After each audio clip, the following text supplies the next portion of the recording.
안녕하세요. 마음을 치유하는 컬러링 아트 테라피 홍우입니다. 이번 시간에는 도안의 구도 잡는 법에 대한 이야기를 조금 해드리려고 해요. 구도를 잡는 데 있어서 이렇게 좀 그림 조금 관심이 있으신 분들은 구도가 도안 잡거나 스케치하는 데 굉장히 영향을 많이 준다는 거 알고 계시는 분들이 있으실 거예요. 그래서 간단하게 이렇게 좀 말로 이렇게 실기 작업을 하면서 설명을 해드리면 더 좋겠지만 이번 시간에는 제가 친절한 이렇게 말 설명으로 여러분들이 구도를 어떻게 잡으시는지에 대해서 설명을 한번 해드리도록 할게요. 구도를 잡는 데 있어서 가장 큰 거는 크기의 조합, 그리고 공간 간의 거리, 이런 것들이 되게 중요해요. 그러다 보니까 크기를 선택을 해서 종이 안에다 그림을 잡으셔서 그리실 때는 큰 것, 그리고 작은 것, 큰 것과 작은 것을 연결할 수 있는 중간의 크기가 있는 것이 되게 중요해요. 그래서 너무나 작은 것들로만 이루어진 그림 같은 경우는 잔잔한 느낌에서의 그런 또 느낌을 줄 수도 있겠지만, 크게 어느 한 군데에 눈이 이렇게 집중이 되는 부분들이 좀 덜해지기 때문에 어떻게 보면은 좀 재미없는 구도가 될 수도 있고요.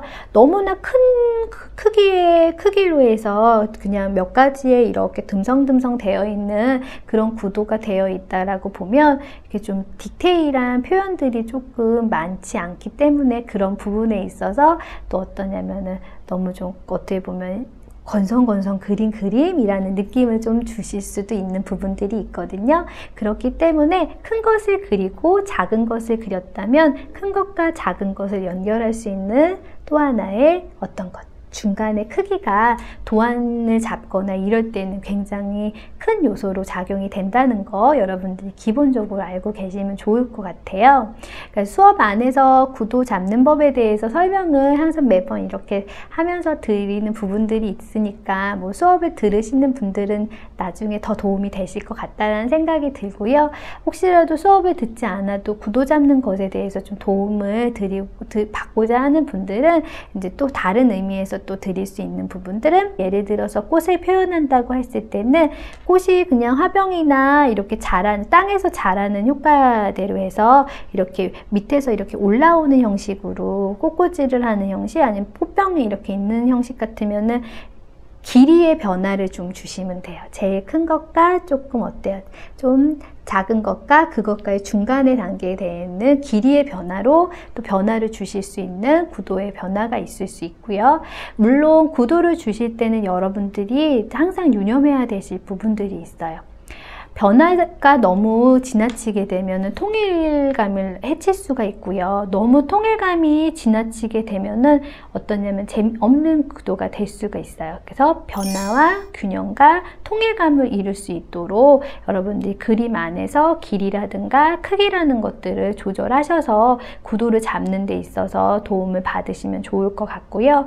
하나는 아까 이제 예를 들어서 말씀드렸던 거, 꽃이라는 거를 표현을 할 때도 어땠냐면 이제 길이로서 이렇게 표현을 하는 부분이 있다고도 했지만, 작은 꽃들을 군집화시켜서 표현하는 경우들도 있어요. 만약에 내가 이렇게 하트 모양으로 꽃을 그린다고 하면 하트의 모양을 먼저 이렇게 그려놓고 그 하트의 모양에 따라서 꽃들을 군집화시켜서 전체적인 하트의 윤곽의 라인에 맞춰서 이 꽃들을 표현하는 경우들도 있거든요. 뭐 그런 경우들도 있고요.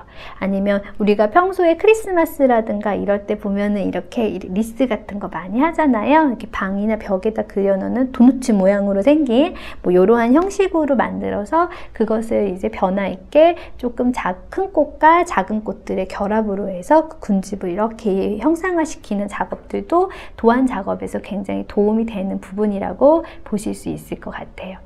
그리고 도안 작업을 하실 때 또 하나 재미있게 할 수 있는 부분들은 섹션을 나눠 두시는 거예요.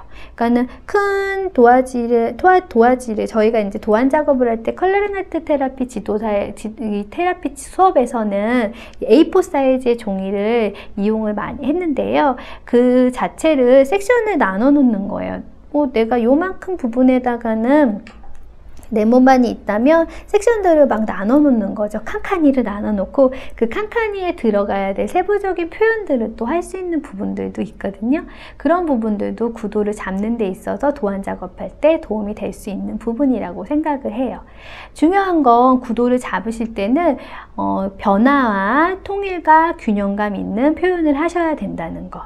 변화를 줄 수 있는 방법으로는 크기의 변화라든가 길이의 변화, 그리고 떨어져 있는 공간 간의 변화를 두실 수 있고요. 이런 변화를 통해서 너무 지나치게 되면 균형이 자칫 깨질 수 있기 때문에 지나친 변화보다는 균형 있는 변화를 통해서 전체적인 구도의 통일을 주는 것이 여러분들이 좋은 구도를 잡으시는 법이라고 설명드리고 싶어요.